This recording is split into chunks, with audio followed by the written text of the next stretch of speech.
दशहरे का मौका है और इस मौके पर उत्तर प्रदेश का संभल एक बार फिर से अब सुर्खियों में है। यहां अवैध निर्माण पर बुलडोजर गरज रहा है। तालाब पर बनी एक अवैध मस्जिद पर प्रशासन की कार्रवाई शुरू हो गई है। ये कार्रवाई बुलडोजर वाली है, तस्वीरें आपके सामने हैं। बुलडोजर की मदद से मस्जिद का अवैध निर्माण हटाया जा रहा है। मस्जिद के आसपास का इलाका इस वक्त छावनी में तब्दील किया गया है। पुलिस और प्रशासन के वरिष्ठ अधिकारी मौके पर मौजूद हैं और उन्हीं की मौजूदगी में बुलडोजर अवैध निर्माण हटा रहा है। पीएसी जवानों के साथ कई थानों की पुलिस फोर्स यहां तैनात की गई है। प्रशासन लगातार लोगों से अपील कर रहा है, अपने घरों से बाहर ना आए, घरों में ही बने रहें। देखिए, अगर लोग घरों से बाहर आएंगे, भीड़ जुटेगी, तो उस भीड़ का फायदा जो उपद्रवी तत्व है, जो शरारती तत्व है, वो उठाने लगता है। और इसीलिए प्रशासन की तरफ से पहले ही लोगों से अपील की जा रही है कि अपने घरों में ही रहें, घरों से बाहर ना आए। ये तालाब के ऊपर अतिक्रमण कर यहां पर अवैध तरीके से मस्जिद बना दी गई थी। उसी मस्जिद के अवैध हिस्से को प्रशासन हटा रहा है। अतिक्रमण को लेकर ये एक्शन प्रशासन का नियम के अनुसार ये पूरी कार्रवाई की जा रही है। यहां पहले ही सूचना दे दी गई थी कि निर्माण अवैध है और उस अवैध निर्माण को हटाया जाएगा। और अब वही बुलडोजर वाला एक्शन। संभल की तस्वीरें आपके सामने, और ये वो तस्वीर आप देख रहे हैं जहां पर प्रशासन की तरफ से लगातार लाउडस्पीकर्स की मदद ली जा रही है, लोगों से अपील की जा रही है, अपने घरों में ही रहिए, बाहर ना आइए। चप्पे चप्पे पर सुरक्षा बलों की नजर है, पुलिस फोर्स तैनात है, पीएसी के जवान तैनात हैं, कई थानों की फोर्स यहां लगा दी गई है। देखिए, संभल के जो एसपी हैं वो ये जानकारी दे चुके हैं कि 30 दिन का समय दे दिया गया था। बता दिया गया था मस्जिद प्रबंधन को कि ये मस्जिद अवैध है, तालाब पर कब्जा कर बनाई गई है, आप इसे हटा दें। और जब खुद कोई एक्शन नहीं लिया गया तो फिर आज ये बुलडोजर पहुंचा है और अब बुलडोजर वाला एक्शन यहां इस इलाके में चल रहा है। संभल में अवैध निर्माण पर ये बुलडोजर वाली कार्रवाई।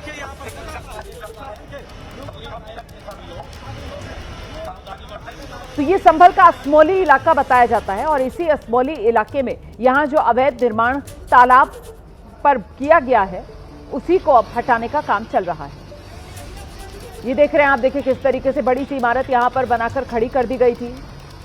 संभल में जो अवैध मस्जिद है उस पर बुलडोजर चल रहा है और कितना बड़ा ढांचा यहां बना दिया गया था। और ये सब अवैध है। जो नगर निगम की जमीन होती है, जो तालाब की जमीन थी, उस जमीन पर ये पूरा का पूरा ढांचा खड़ा कर दिया गया और अब यहां बुलडोजर वाला एक्शन आप देख रहे हैं।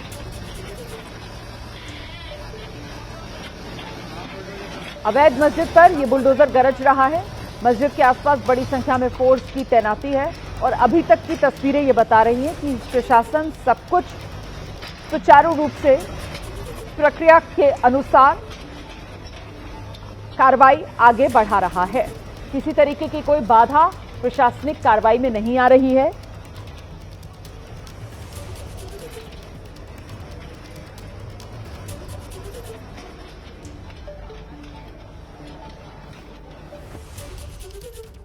तो 10 वर्ग मीटर लैंड जो तालाब की भूमि है, जिसपे एक बहुत बड़ा मैरिज पैलेस बन रखा है, तो इसके ध्वस्तीकरण का आदेश तहसीलदार ने लगभग 1 महीने पहले दिया था। इसके बाद कहीं किसी प्रकार की कोई अपील नहीं की गई, तो 30 दिन के बाद जो ध्वस्तीकरण की कार्रवाई है आज के दिन की जा रही है। जनपद संभल के थाना असमौली के राय बुजुर्ग गांव में यहाँ पे एक तालाब की और खाद के गड्ढों की जमीन है। उसमें 30 दिन का समय इनको दिया गया था। 30 दिन का समय मुझे गुजर जाने के बावजूद भी इनके द्वारा जब नहीं तोड़ा गया है तो प्रशासन के द्वारा निर्णय लिया गया है कि इसको स्वयं तोड़ा जाएगा। ये एक इलीगल कंस्ट्रक्शन था और पर्याप्त समय इनको दिया गया है। पुलिस व्यवस्था की यहाँ चाक चौबंद है, ड्रोन से निगरानी रखी जा रही है और आसपास के जितने भी गांव सब में पहले मुनादी भी करा दी गई थी। शांति व्यवस्था व्याप्त है, किसी प्रकार कोई समस्या नहीं है। अच्छा, आपने सुना प्रशासन की तरफ से बताया जा रहा है कि दरअसल ये शादी घर है, ये मैरिज पैलेस है। अभी अभी प्रशासन की तरफ से जो जानकारी दी गई, मैंने वो हिस्सा आपको सुनाया और उसमें वो बता रहे हैं कि यहाँ पर तालाब की जमीन पर कब्जा करके ये मैरिज पैलेस बना दिया गया था, शादी घर बना दिया गया था और उसी को ये हटाने का काम प्रशासन की तरफ से किया जा रहा है। तो यहाँ पर तालाब की जमीन पर अतिक्रमण कर ये बड़ा सा ढांचा खड़ा कर दिया गया था। शादी घर का ये ढांचा है, मैरिज पैलेस है, जो यहां पर बनाकर खड़ा कर दिया गया अवैध तरीके से, और इसी पर अब प्रशासन का बुलडोजर चल रहा है। बुलडोजर वाला एक्शन इस वक्त संभल में जारी है। असमोली इलाका है ये संभल का, और इसी असमोली इलाके में ये अवैध निर्माण, जिसको लेकर प्रशासन ने पहले ही सूचना दे दी थी। 30 दिन पहले नोटिस दे दिया गया था। 30 दिन पहले नोटिस दे दिया गया था कि निर्माण अवैध है, जो तालाब की जमीन है उस पर कब्जा करके ये निर्माण बनाया गया है, आप इस निर्माण को खुद हटा लें। और जब ये निर्माण खुद नहीं हटाया गया तो फिर अब प्रशासन का बुलडोजर यहां पर गरज रहा है। तो ये शादी घर और इस शादी घर को गिराने का काम आगे बढ़ रहा है। तस्वीरें आपके सामने हैं।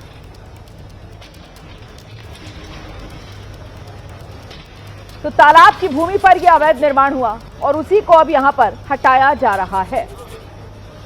चप्पे चप्पे पर आप देखिए किस तरीके से सुरक्षा बलों ने पैनी नजर रखी हुई है। लोगों से लगातार अपील की जा रही है कि आप अपने घरों से बाहर ना निकलें, भीड़ ना जुटाएं, प्रशासनिक कार्य में किसी तरीके की कोई बाधा उत्पन्न ना करें। और फिलहाल जैसा कि तस्वीरें गवाही दे रही हैं, खबर खुद गवाह है, जो कार्रवाई है प्रशासन की वो सुचारू रूप से आगे बढ़ रही है। प्रशासन अवैध ढांचा हटाते हुए, बुलडोजर गरजते हुए संभल के असमोली इलाके की ये तस्वीरें आपके सामने हैं। पुलिस के जो आला अधिकारी हैं वो खुद मौके पर मौजूद हैं, अपनी निगरानी में ही इस अवैध निर्माण को वो हटवा रहे हैं। तो संभल की ये तस्वीर के सामने है।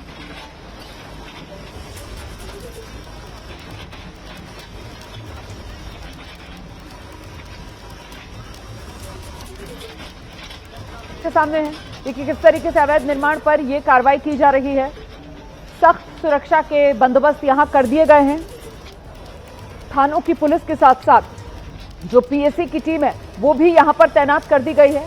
पूरा इलाका एक तरीके से छावनी में तब्दील कर दिया गया है, ताकि ऐसा ना हो कि कहीं कोई उपद्रवी माहौल खराब कर दे, लोगों को भड़का दे और यहां पर भीड़ जो है वो बेकाबू हो जाए। उसी के मद्देनजर हर एहतियाती कदम उठाया जा रहा है और पूरी एहतियात के साथ अवैध ढांचे को गिराया जा रहा है।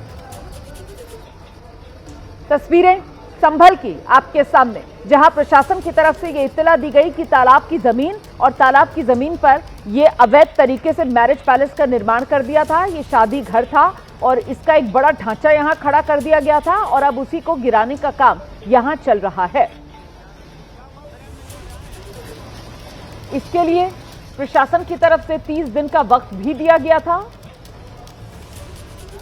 प्रशासन ने 30 दिन पहले नोटिस दे दिया था और जो अवैध निर्माण है उसे हटाने का ये 30 दिन का समय एक तरीके से खुद प्रशासन की तरफ से दे दिया गया। लेकिन जब अवैध निर्माण अपने आप नहीं हटाया गया तो फिर प्रशासन की टीम पहुंची और ये बुलडोजर गरजा।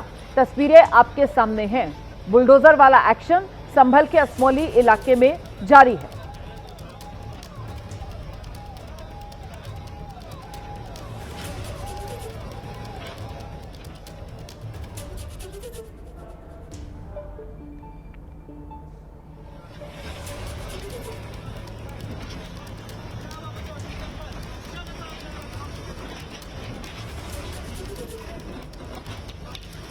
बात करेंगे हिंद की हुंकार की, पाकिस्तान को ललकार की।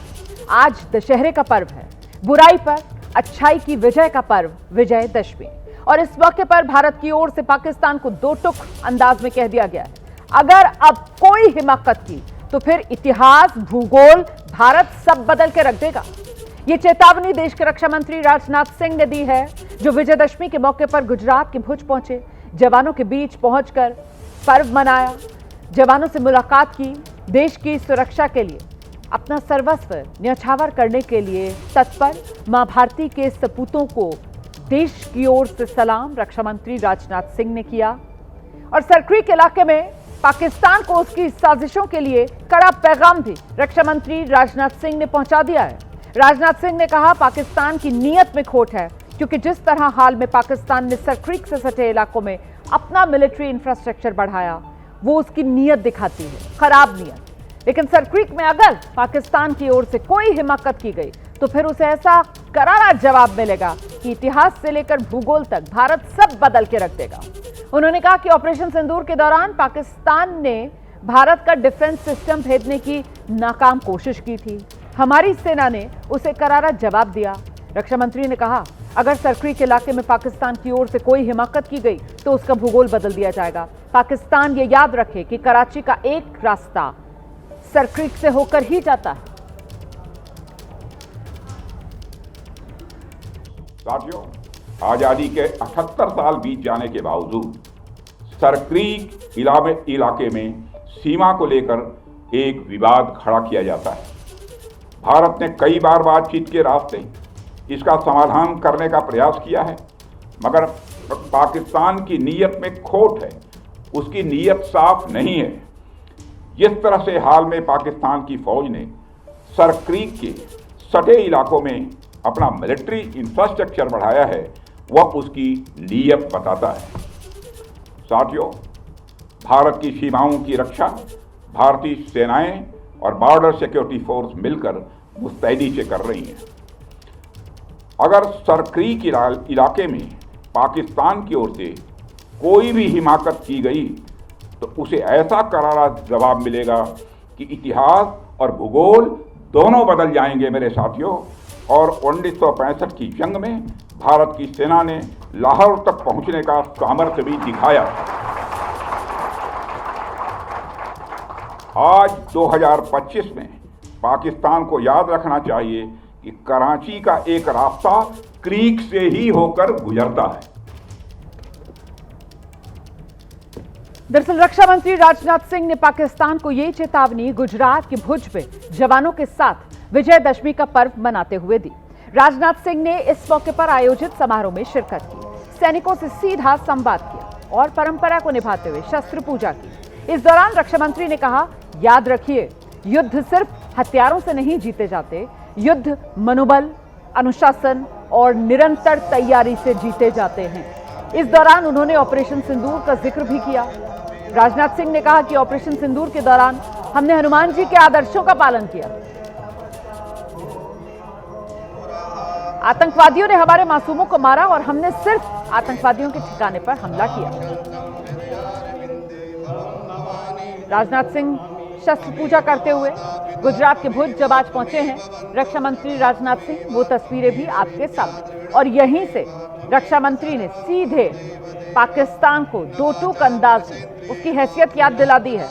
बता दिया है कि अगर अब की बार किसी तरीके की कोई नापाक हरकत पाकिस्तान करने की सोचता भी है तो फिर भारत की तरफ से हर बार की तरह करारा जवाब दिया जाएगा। और इस बार तो भारत इतिहास से लेकर भूगोल तक सब बदल के रख देगा।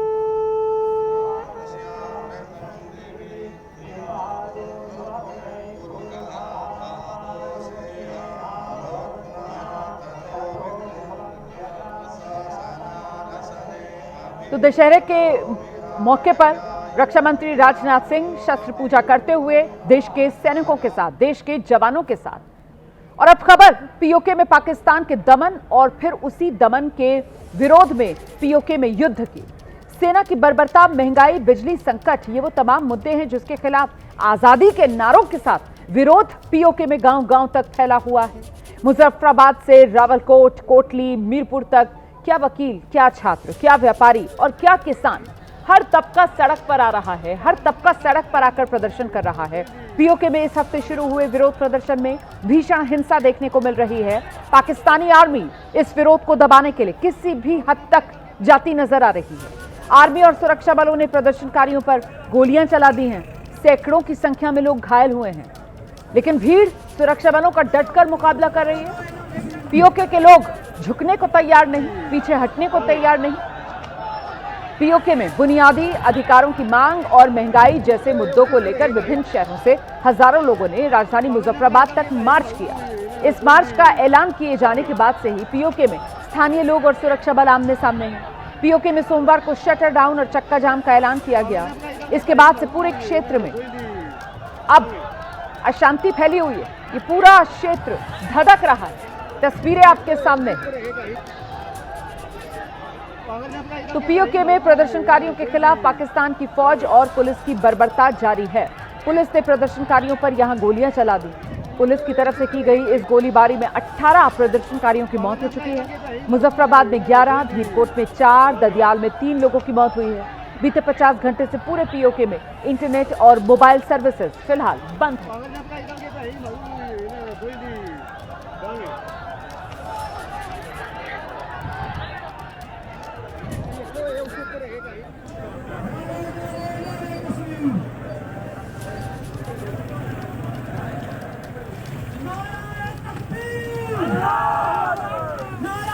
तो ये तस्वीरें आपके सामने पीओके से ये तस्वीरें आप देख रहे हैं और देखिए कैसे यहाँ पर जन सैलाब है जो पीओके की सड़कों पर उतर आया है और ये सब खुलकर विरोध कर रहे हैं अपनी ही सरकार का, अपनी ही सेना का।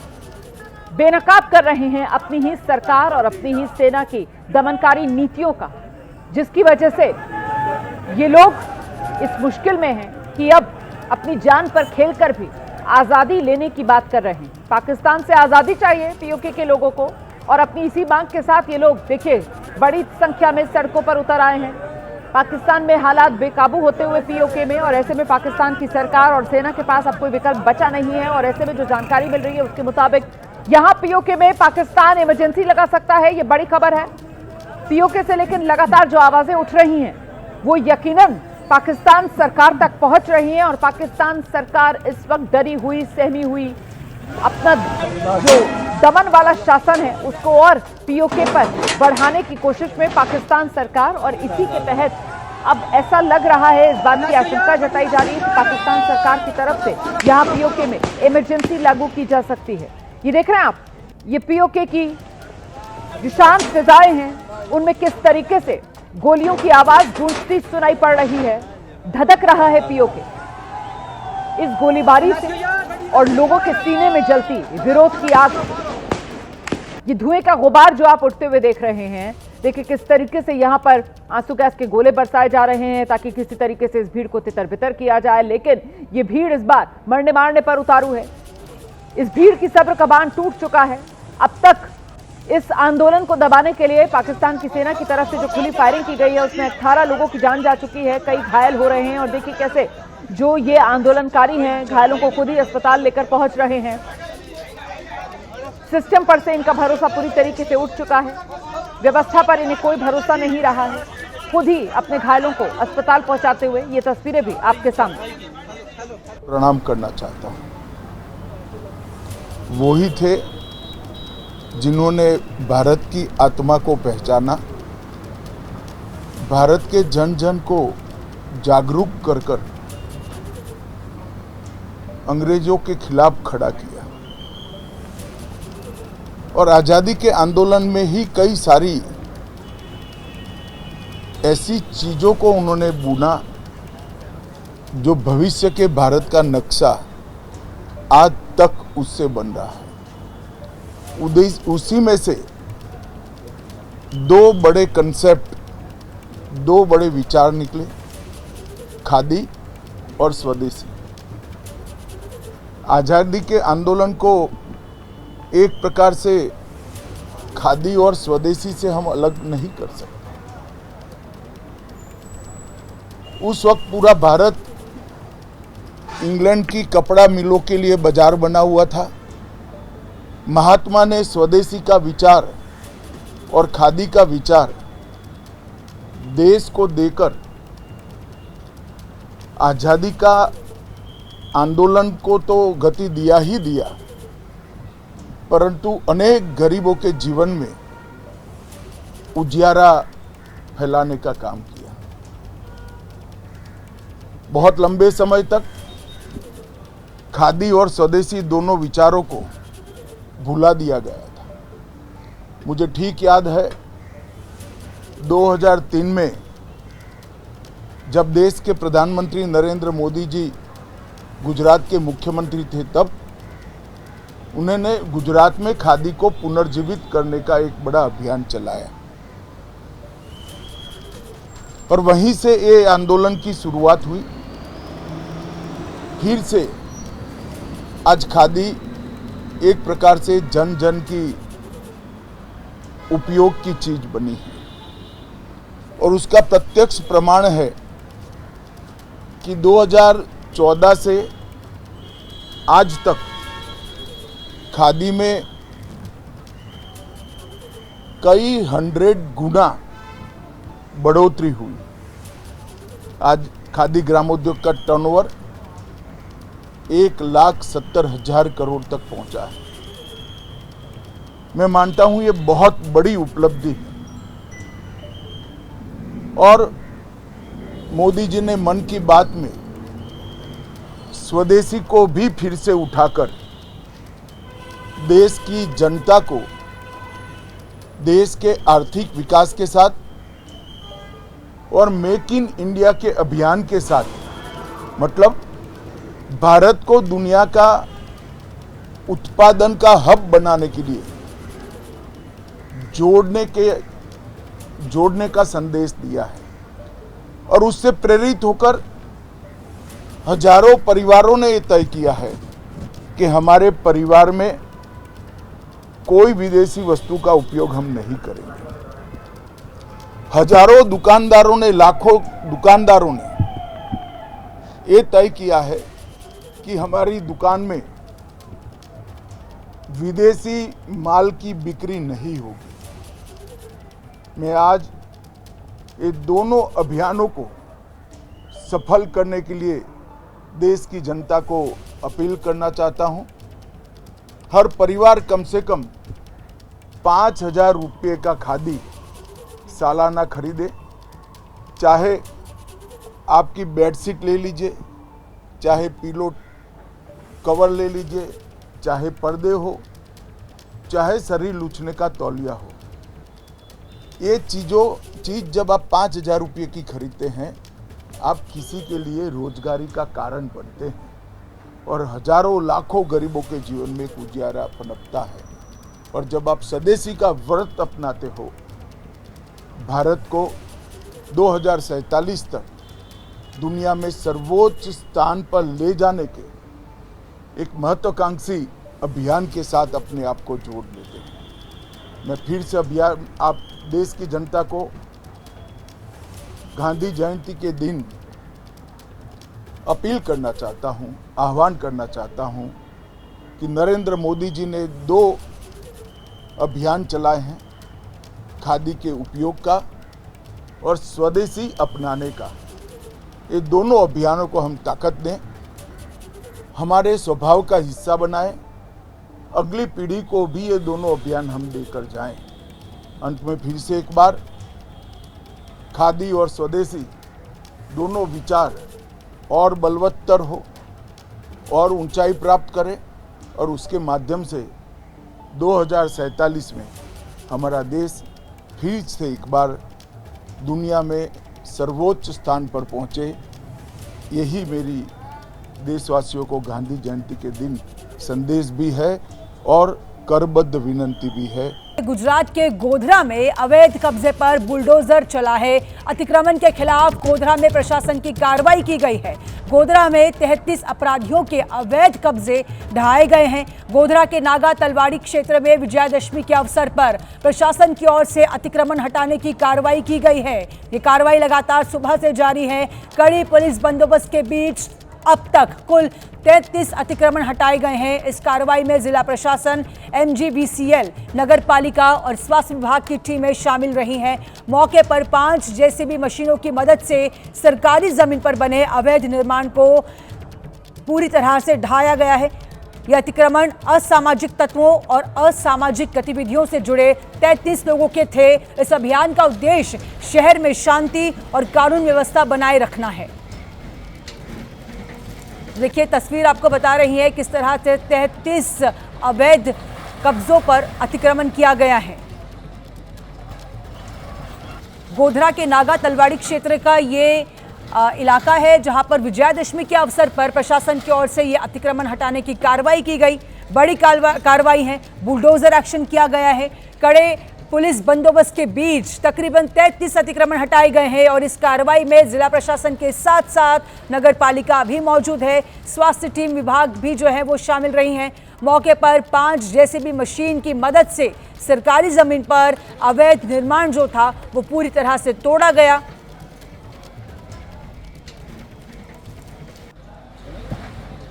देखिए, इस कार्रवाई में भारी पुलिस बल की तैनाती की गई थी ताकि किसी भी प्रकार की अव्यवस्था से बचा जा सके। स्थानीय निवासियों ने इस कार्रवाई का विरोध भी कहीं किया था, लेकिन प्रशासन ने उचित कानूनी प्रक्रियाओं का पालन करते हुए कार्रवाई जारी रखी है।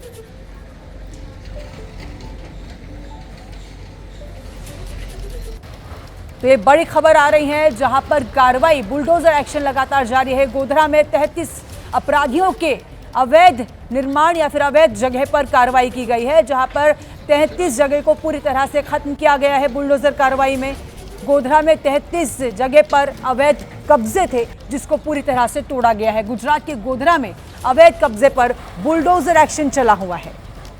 गुजरात सरकार ने राज्य भर में अवैध कब्जों के खिलाफ अभियान चलाया है, जिसकी तस्वीरें आप देख रहे हैं। तस्वीरें बयां कर रही हैं कि अब गुजरात सरकार शांत नहीं बैठेगी। अगर अवैध निर्माण किया गया है तो उस पर बुलडोजर एक्शन किया जाएगा, जिसमें गोधरा भी शामिल है। इस अभियान का उद्देश्य सरकारी जमीनें जो है उस पर अवैध कब्जों को हटाना है और विकास कार्यों के लिए भूमि उपलब्ध कराना है। और इसी बीच स्थानीय निवासियों से भी अपील की गई थी कि सरकारी जमीनों पर अवैध निर्माण से बचे और प्रशासन के साथ सहयोग करें, ताकि शहर में सुरक्षा बनी रहे, शांति बनी रहे, अव्यवस्था से बचा जा सके और विकास कार्यों में कोई भी किसी भी प्रकार से किसी तरह से कोई रुकावट न आए। एशिया कप ट्रॉफी को लेकर बीसीसीआई और पीसीबी में विवाद बढ़ चुका है। सूत्रों के मुताबिक ट्रॉफी को लेकर पीसीबी अपने रुख पर अड़ा हुआ है। इस वक्त और एक बड़ी खबर, एशिया कप को लेकर एक बड़ी खबर है, जहां पर ट्रॉफी को लेकर बीसीसीआई और पीसीबी में विवाद बढ़ चुका है। सूत्रों के मुताबिक ट्रॉफी को लेकर पीसीबी अपने रुख पर अड़ा हुआ है, वहीं पर बीसीसीआई का भी अपना एक रुख है, जहां पर बीसीसीआई और पीसीबी के बीच में अब एक बड़ा विवाद खड़ा हो चुका है। ट्रॉफी के मुद्दे पर कानूनी सलाह भी ली जा रही है, लेकिन ट्रॉफी को लेकर दोनों पक्षों के बीच अपना रुख कायम है।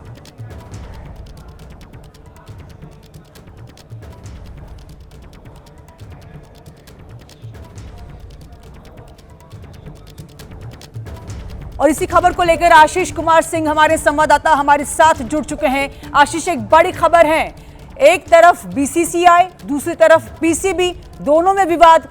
ट्रॉफी को लेकर पीसीबी अपना रुख अपना रहा है और साथ ही में बीसीसीआई ने भी अपना रुख किया हुआ है, दावा किया हुआ है। नियमों के मुताबिक ट्रॉफी दी जाएगी, क्या अपडेट? देखिए, ये बात कल तक जानने को आ रही थी कि बीसीसीआई और पीसीबी के बीच बातचीत के बाद पीसीबी ने अपना पोजीशन थोड़ा रिलेंट किया है और रिग्रेट किया है और ये ऑफर किया है कि दोबारा से इस मसले को सुलझाया जा सकता है। लेकिन इसके बाद पीसीबी के टॉप ऑफिशियल सोर्सेज ने एबीपी न्यूज को बताया है कि ऐसा नहीं है, वो अपने पोजीशन पर कायम है और तरीका ही फॉलो करना पड़ेगा, प्रोसीजर, तभी एशिया कप की ट्रॉफी भारतीय टीम और बीसीसीआई को सपोर्ट की जा सकती है। ये कहना गलत होगा कि मोहसिन नकवी ने माफी मांगी है या अपनी तरफ से कोई पहल की है। यहाँ तक पीसीबी ने अपनी तरफ से क्लेम किया है कि पीसीबी के चेयरमैन मोहसिन नकवी, जिस दिन ये प्राइज डिस्ट्रीब्यूशन होना था, ट्रॉफी दिया जाना था, 1-1.5 घंटे मैदान पर इंतजार करते रहे। लेकिन भारतीय टीम ने ये पोजीशन लिया था, बीसीसीआई ने पोजीशन लिया था कि वो खुद जाके उनके हाथ से ट्रॉफी नहीं लेंगे। इस बीच जिस तरह की खबरें आई हैं कि इस मसले को सुलझा लिया गया है और बीसीसीआई की तरफ से पोजीशन बहुत स्ट्रांगली कन्वे किया गया था, जिसकी वजह से पीसीबी ने रिलेंट किया, ऐसा बिल्कुल नहीं। हम कह सकते हैं कि विवाद अभी जस का तस कायम है या कहीं ना कहीं पड़ा है पिछले 2 दिनों में। और पीसीबी ने अपनी पोजीशन, जैसा मैंने आपसे कहा, top PCB Pakistan cricket board sources ने एबीपी न्यूज से कहा है कि वो अपने पोजीशन पर कायम है और ट्रॉफी तो प्रोसीजरली ही दी जाएगी। अगर बीसीसीआई कोई लीगल कदम उठाना चाहता है तो वो उठाए। साथ ही वुमेन्स टीम को भी अगर हैंडशेक करने से इनकार किया गया है बीसीसीआई की तरफ से, तो पीसीबी भी अपने क्रिकेटर्स को कहेगी कि भारतीय क्रिकेट टीम के साथ वो महिला एशिया कप में उनसे हाथ ना मिलाए।